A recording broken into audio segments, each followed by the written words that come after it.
ಬರುವ ಎಲ್ಲವ ಕಲ್ಲವ ಚೆಂಜಿ ಅಡಿಗೆ ಏನೇನ್ ಮಾಡ್ತೀರಿ? ಅನ್ನ ಸಾರ ರೊಟ್ಟಿ ಪಲ್ಯ ರೊಟ್ಟಿ ಪಲ್ಯ ಮಾಡ್ತೀಗ ಮಾಡ್ತೀನಿ ಬಂದಿಲ್ಲ ಒಟ್ಟಿಗೆ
ಅನ್ನ ಸಾರ ಎಲ್ಲ ಕೊಡ್ತಾರ್ರಿ.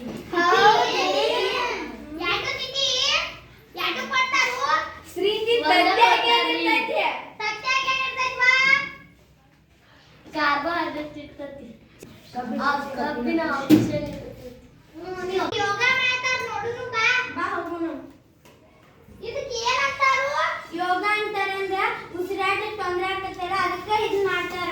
ಇದರಿಂದ ಏನು ಉಪಯೋಗ ಆಗತ್ತಿ? ಇದರಿಂದ ನಾವು ಬಹಳ ವರ್ಷ ಬದುಕ್ತೀವಿ. ಇದಕ್ಕೆ ಉದಾಹರಣೆ ಏನ? ಆಮಿ ಎದಕ್ಕಂದ್ರ ಅದು ಬಹಳ ಕಡಿಮೆ ಉಸಿರಾಡ್ತೈತಿ ಅದಕ್ಕೆ ಅದು 150 ವರ್ಷ ಬದುಕ್ತೈತಿ. ಗಿಡ ಉಸಿರಾಡ್ತೈತಲ್ಲ?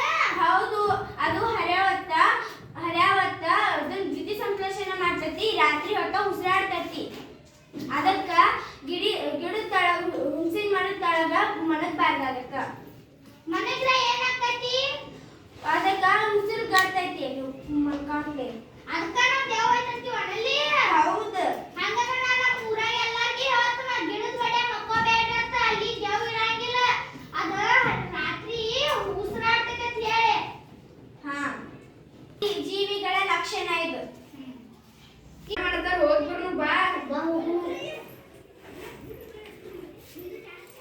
ಇದು ಏನ ಹಿಂಗ ಮೊದಲು ಸಣ್ಣ ಅದಕ್ಕಿಂತ ದೊಡ್ಡವ್ರ ಅದಕ್ಕಿಂತ ದೊಡ್ಡವ್ರ ಅದಕ್ಕಿಂತ ದೊಡ್ಡವ್ರ ಇದೇನ? ಇದ ಜೀವಿಯ ಲಕ್ಷಣ.